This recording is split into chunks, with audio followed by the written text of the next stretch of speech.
RBS Notícias. Oferecimento. Programa Banrisul Reconstruir RS. Porque as nossas empresas precisam seguir em frente. Boa noite.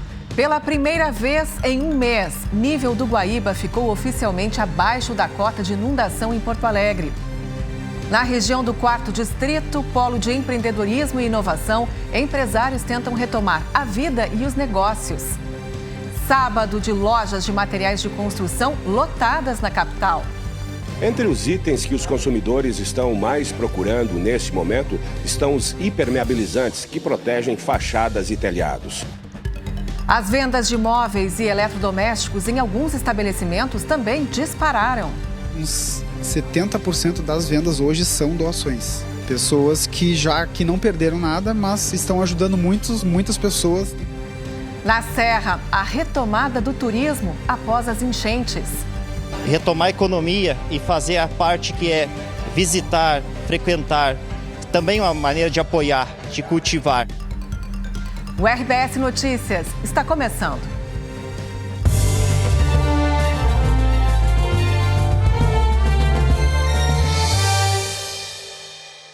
O mês de junho chega com a força do Estado voltada para a reconstrução após um maio marcado na história de todos os gaúchos. Para muitos, os trabalhos começam dentro de casa e também nas próprias moradias. Na casa da família do seu Lauro, no bairro Matias Velho, em Canoas, os danos começam pela própria estrutura da construção. Como minha casa é casa mista, tem de alvenaria e tem de madeira, a parte de madeira acabou cedendo por causa da pressão d'água. Então, como ela deslocou a madeira de cima do alicerce, corre o risco de desmoronamento. Então, eu vou ter que desmontar toda a parte de madeira para fazer de alvenaria. Sem falar na mobília. Sem falar na mobília. Depois da difícil tarefa que consumiu dias de limpeza dentro das residências, os moradores se preparam agora para uma outra operação gigantesca: remontar toda a mobília das casas. Freezer, geladeiras, fogões, aparelhos de TV, economia de meses que foi levada em questão de horas.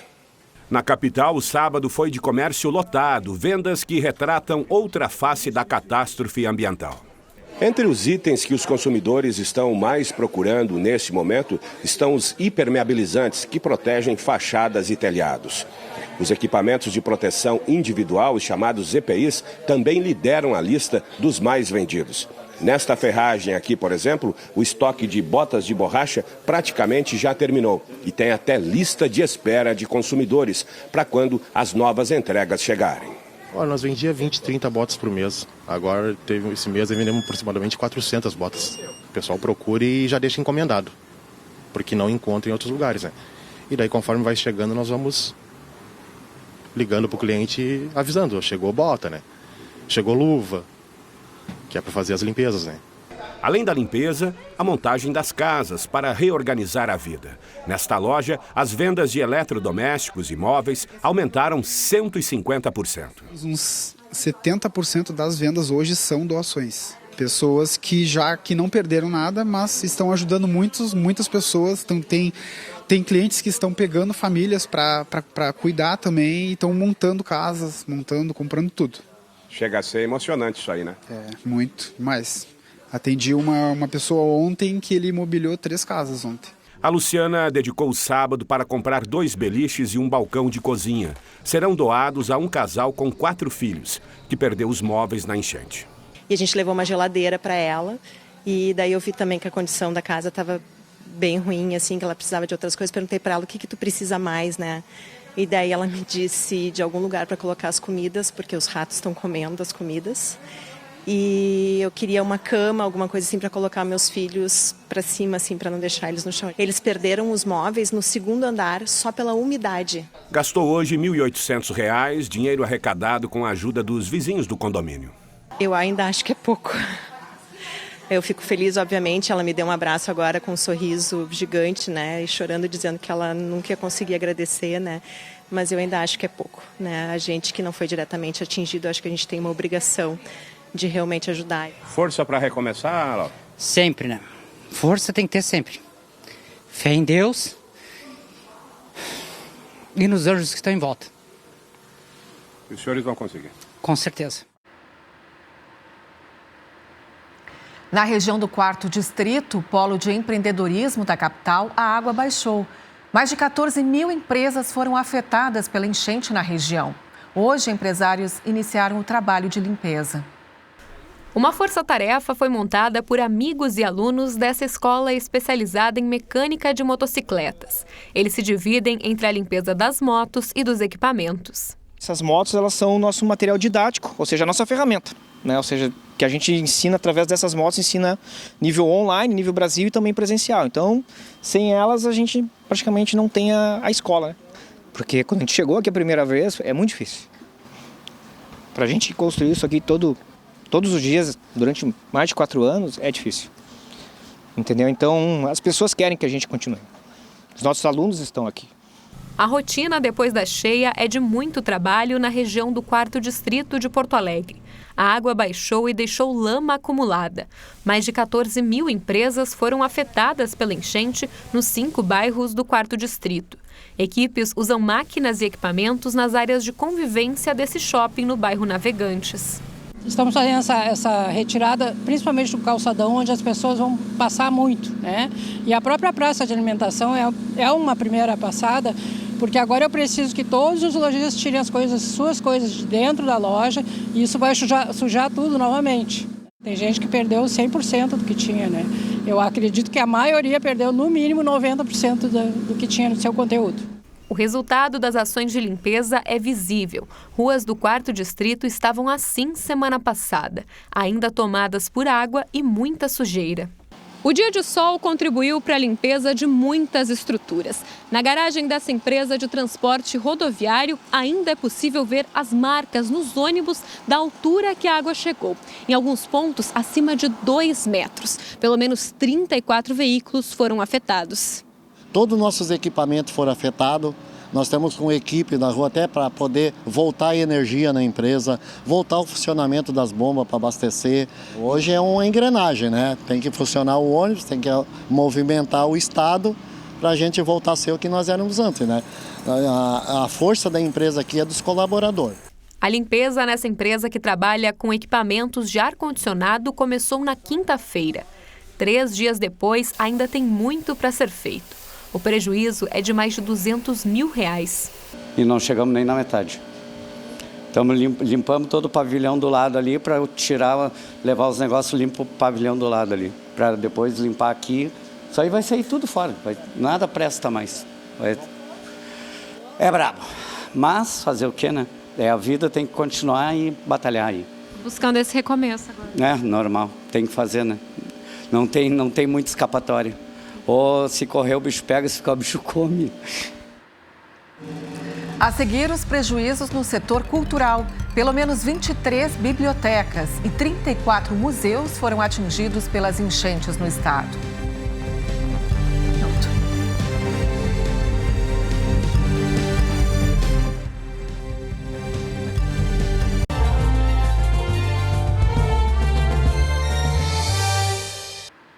RBS Notícias de volta agora para falar de um setor que foi muito afetado também pelas cheias aqui no estado, que é a cultura. Pelo menos 34 museus e 23 bibliotecas tiveram prejuízos e 6 instituições culturais foram impactadas pela água. A Casa de Cultura Mário Quintana ainda não reabriu ao público. Os andares superiores estão preservados. No térreo, as poltronas das salas de cinema que recém tinham sido trocadas agora vão para o lixo. Nós tínhamos investido muito nesses equipamentos nos últimos anos e ficamos desolados num primeiro momento, né? Estamos fazendo levantamentos dos danos causados na parte elétrica, na parte lógica, também nesse mobiliário, né, que nós perdemos, para que a gente possa muito rapidamente começar a fazer o necessário, o que for preciso para colocá-los em funcionamento outra vez. No Museu Joaquim Felizardo, que guarda a história de Porto Alegre, a água ocupou o térreo. O prédio, construído no início dos anos 1800, nunca tinha sido atingido por uma enchente. As equipes agora se concentram na limpeza. Aqui no museu, a preocupação é com a integridade do acervo da arqueologia, que fica nessa sala no térreo. Aqui estão guardados mais de 300 mil fragmentos coletados em sítios arqueológicos de Porto Alegre. Por enquanto, ela permanece assim, fechada, com aquela parte lacrada, até que toda a limpeza possa ser concluída. O que atingiu, a água chegou até o térreo, onde está a arqueologia, que a gente chama de porão equivocadamente, mas é o térreo. Ali a água entrou de 80, em alguns lugares 80 centímetros, outros 95. Atingiu as duas primeiras prateleiras, que é um material que a gente está chamando de uma forma não técnica de material molhado. Então nós estamos agora com todo um planejamento para... depois que isto for feito, porque por enquanto ninguém pode entrar. A recuperação dos acervos já deve começar nos próximos dias, em um esforço para que as memórias do passado e do presente sirvam de alerta para o futuro. Para quem ainda não tinha percebido a importância da arte, da cultura, né, nas nossas vidas, na pandemia se viu, e agora novamente nós pensamos que é pela cultura que nós vamos conseguir reconstruir o nosso Estado. Então eu acho que a reconstrução do Estado, ela passa pela cultura de uma forma muito presente. Na região central do estado, famílias ainda enfrentam dificuldades por causa da falta de acesso. Muitas estradas e pontes foram danificadas pelas chuvas, o que coloca em risco quem precisa se deslocar. No distrito de Valfeltrina, em Silveira Martins, o cenário de destruição ainda impressiona. Casas inteiras desmoronaram e os acessos ficaram sem passagem. Os carros têm que ficar aqui a 1.200 metros e a gente só tem esse acesso a pé. E nós temos pessoas idosas, crianças que precisam estudar, pessoas que dependem desses acessos para vender sua produção. Pelo menos 12 famílias estão sem acesso. Os moradores improvisaram uma passagem sobre o arroio em um tronco de árvore. Arriscado, mas a única alternativa por enquanto. Agora ficou complicado para todo mundo, né? A gente não tem mais ponte, não tem mais acesso lá para o pessoal que mora mais adiante. Então a situação é bem complicada, né? E a gente não tem ideia de quando a gente vai ter uma solução para isso, né? Em Agudo, equipes trabalham para recuperar o acesso à linha Nova Boêmia. Cerca de 25 famílias que moram do outro lado do rio precisam fazer a travessia pela água. A maioria desses acessos estão bloqueados por causa de deslizamentos, o que torna um risco maior ainda, tanto para o operador quanto o pessoal que está trabalhando. Ainda na região da 4ª Colônia, em Faxinal do Soturno, militares do Exército trabalham na RS 348 no acesso a Ivorá. A ponte provisória já estava funcionando, mas com a chuva da semana passada, a estrutura ficou danificada. A previsão é que seja liberada na próxima quinta-feira. Enquanto isso, moradores passam por essa ponte de madeira improvisada. Outro acesso que continua bloqueado é aqui na Estrada do Peral, entre Itaara e Santa Maria. Essa estrada é uma alternativa à BR-158. Aqui, a via foi bloqueada há um mês, devido aos deslizamentos de terra, quedas de árvores e pedras soltas. Segundo a Prefeitura de Santa Maria, pelo menos 4 equipes atuam nos estudos para verificar o que deve ser feito no local.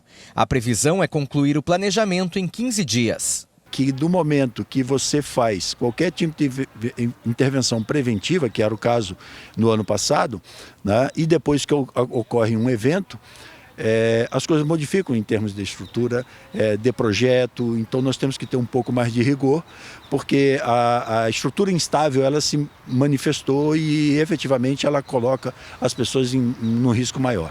O Álvaro, que tem uma cantina em Itaara, usava a estrada todos os dias. É uma economia, né, tanto de combustível, de carro, de material, né, porque o tempo também, trabalho, né, que é bem mais curto. E hoje tem que ir pela rodovia, né. Que o acesso pela rodovia é sempre cheio de caminhões, agora o movimento é muito grande por lá. Veja a seguir que passeios de trem em Bento Gonçalves são retomados após as enchentes. E ainda a previsão do tempo e os jogos dos times gaúchos pelo Brasileirão. Nós voltamos em 1 minuto.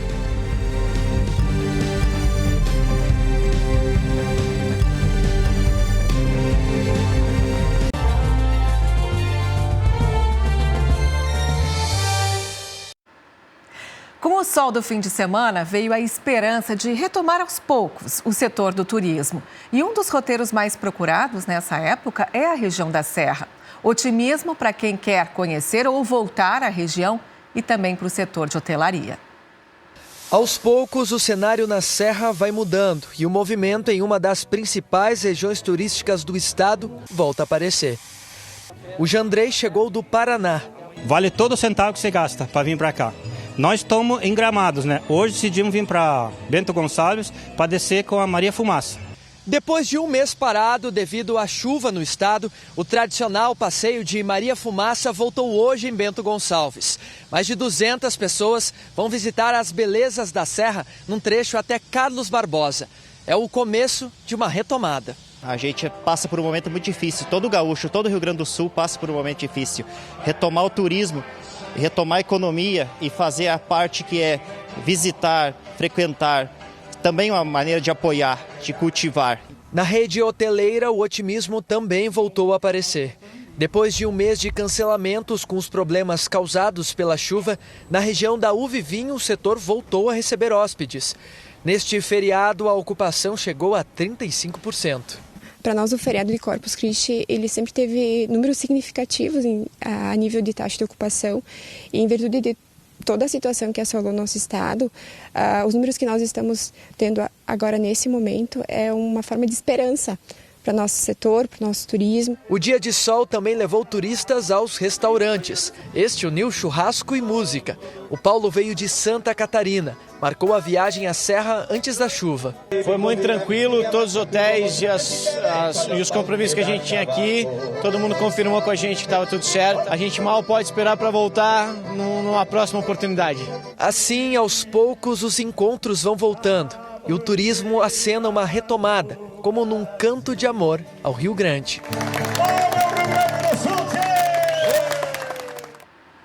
Que bom ver essa retomada, ainda que lenta, aos pouquinhos, né? A gente vai voltando à normalidade. Vamos falar sobre a previsão do tempo? Uma frente fria deve provocar chuva fraca e isolada em Porto Alegre, nas regiões de Santa Cruz, de Santa Maria, de Uruguaiana e em toda a metade sul. Mas essa chuva é só no fim do dia e pode ter vento mais intenso no litoral. O que vai acontecer é um aquecimento, vai esquentar à tarde, pode chegar a 25 graus em Pelotas, Santa Cruz, Santa Maria, em toda a região da fronteira oeste. Faz calor de 27 graus em Santa Rosa, na região das Missões. Na capital, o domingo vai ser com 25 graus. Aí na segunda, com o tempo mais fechado, vai esfriando ao longo do dia. E a temperatura mais baixa, a mínima, vai ser registrada à noite, quando vai fazer 10 graus. Vejam que a chuva, ela não é um volume significativo.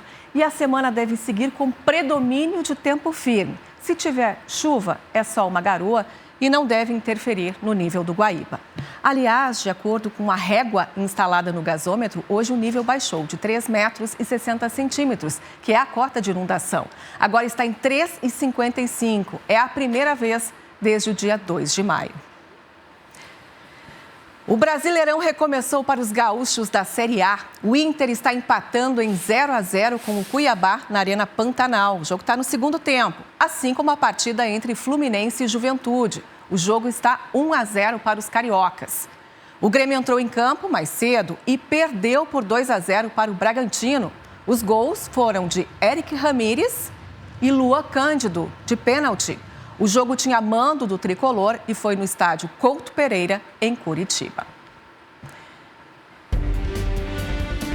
E o RBS Notícias deste sábado fica por aqui. Outras informações às 8h30 no Jornal Nacional. Muito obrigada pela companhia. Um ótimo domingo. Até segunda.